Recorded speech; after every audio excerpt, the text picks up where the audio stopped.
오늘 바이블 타임 본문은 아모스 1장과 2장입니다. 바이블 타임 본문은 아모스서 1장과 2장. 우리 말씀은 우리 함께 들으시면서 설교 들으시면서 함께 읽어 나가겠습니다. 양떼를 치는 목축업자이자 뽕나무를 재배하는 농부로서 성실하고 부지런히 삶을 일궈가던 한 사람이 있었습니다.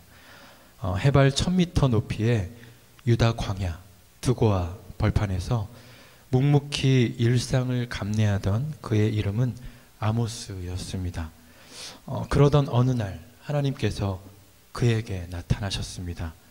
그는 선지자도 아니었고 그의 조상이나 가족 역시 그와 상관없는 사람들이었습니다. 그런데 하나님은 그에게 찾아오셔서 당신의 놀라운 일들을 일러주시기 시작합니다. 우리 함께 1절을 읽겠습니다.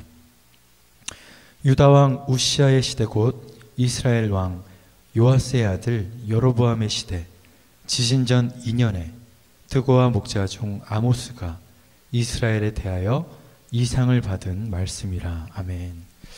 자신을 그저 드고아의 목자 중 하나라 소개하는 아모스는 7장 14절에서 나는 선지자가 아니며 선지자의 아들도 아니라 나는 목자요 뽕나무를 재배하는 자라 또 한 번 고백합니다. 열왕기서를 통해 알 수 있듯이 당시 선지 생도들을 훈련하고 양성하는 소위 선지 학교가 있었고 그들은 하나님의 대언자로서 신정국가의 장래를 위한 중대한 역할을 감당하였습니다. 하지만 하나님은 이 전문 권위기관이 아닌 직접적인 부르심으로 아모스를 부르십니다. 자신의 일상을 열심히 가꾸던 아모스, 작은 것에 성실하고 충실한 그에게 찾아오신 하나님.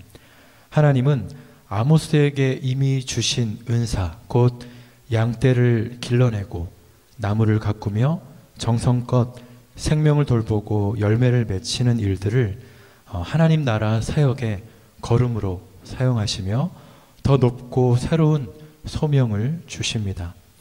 그리고 평범한 자신을 부르신 것을 영광의 훈장처럼 여긴 아모스는 온 열방을 향해 외치기 시작합니다. 2절을 함께 읽겠습니다. 그가 이르되 여호와께서 시온에서부터 부르짖으시며 예루살렘에서부터 소리를 내시리니 목자의 초장이 마르고 갈멜산 꼭대기가 마르리로다. 아멘. 사나운 짐승의 포효와 천재지변 그리고 이 흉년에 계시는 목축업자이자 농부였던 드고아의 아모스에게 굳이 설명하지 않아도 너무도 선명한 의미로 다가왔을 것입니다. 이 끔찍한 악재의 메시지를 전하는 아모스는 아마도 매우 두렵고 떨리는 음성으로 하나님의 말씀을 대언하였을 것입니다. 그는 먼저 1장 3절부터 2장 3절까지 다메섹 아람을 시작으로 블레셋, 두로, 에돔, 암몬, 모압까지 이스라엘 주변국을 향한 심판을 언급하기 시작합니다. 이들을 향한 하나님의 심판 원인은 바로 보편적 정의와 공의에 대한 것이었습니다. 본문을 쭉 읽어보면 이웃을 잔인하게 짓밟았던 다메섹, 포로들을 다른 나라에 넘겨버린 블레셋과 두로, 형제에게 분을 품고 복수했던 에돔, 사악하고 야만적인 공격성의 암몬, 그리고 이웃 에돔 왕의 뼈를 재로 불태워버린 모압에 관한 지적들은 열방의 통치자 하나님께서 온 땅의 정의와 인애가 사라진 것에 분노하시며 그의 평화와 질서를 바로 세우시고자 하심이었습니다. 이어 2장 4절부터 하나님은 남유다의 심판에 대해 말씀하십니다. 우리 함께 2장 4절을 읽겠습니다. 여호와께서 이와 같이 말씀하시되 유다의 서너 가지 죄로 말미암아 내가 그 벌을 돌이키지 아니하리니 이는 그들이 여호와의 율법을 멸시하며 그 율례를 지키지 아니하고 그의 조상들이 따라가던 거짓 것에 미혹되었음이라. 각 나라마다 언급되었던 서너 가지 죄, 이 서너 가지 죄라는 말은 시적인 표현이자 다수성, 복수성을 뜻하며 총체적으로 압축된 죄악을 의미합니다. 남유다는 하나님의 말씀 곧 하나님을 떠나 거짓에 미혹되어 이방 나라들과 똑같은 심판의 대상 중 하나로 전락하고 맙니다. 공의와 정의의 하나님께서는 언약 백성이라 하여 죄를 간과하시거나 어떤 특혜를 주시지 않고 똑같이 철저하게 다루십니다. 이것은 바로 온 열방이 하나님의 소유라는 사실, 그리고 세상 모두를 공평하게 사랑하시는 하나님, 또 열방이 운명 공동체임을 우리에게 교훈합니다. 특이한 점은 남유다의 심판 역시 열방과 같이 앞에 언급된 나라들과 같이 짧게 언급되는 것인데, 그 이유는 아모스서의 주된 심판 대상이 바로 이제 등장하기 시작하는 북이스라엘이기 때문입니다. 2장 6절부터 8절을 읽겠습니다.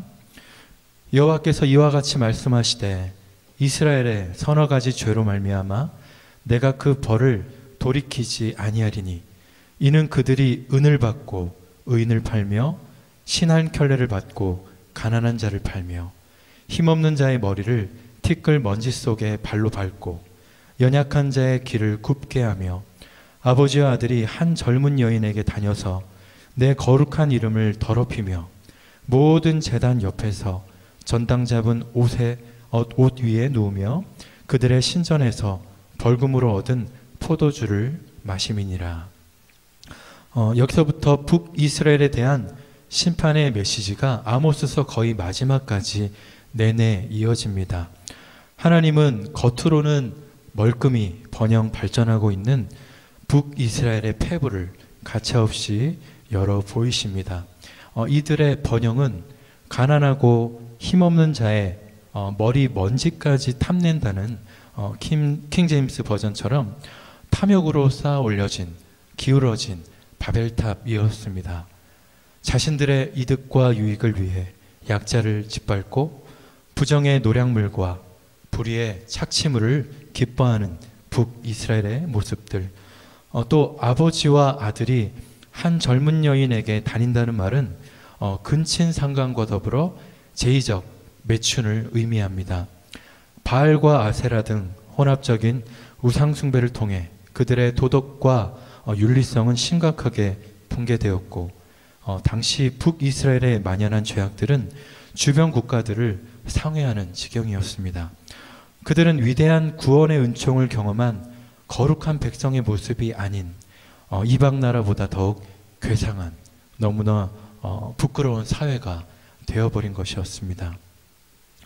애굽에서 그들을 구출하여 홍해와 광야를 지나 가나안 땅에 인도하셨고, 또 그들 가운데 위대한 선지자와 또 나실인들을 세우셨으나 12절, 그러나 너희가 나실 사람으로 포도주를 마시게 하며 또 선지자에게 명령하여 예언하지 말라 하였느니라 탄식하시는 우리 하나님.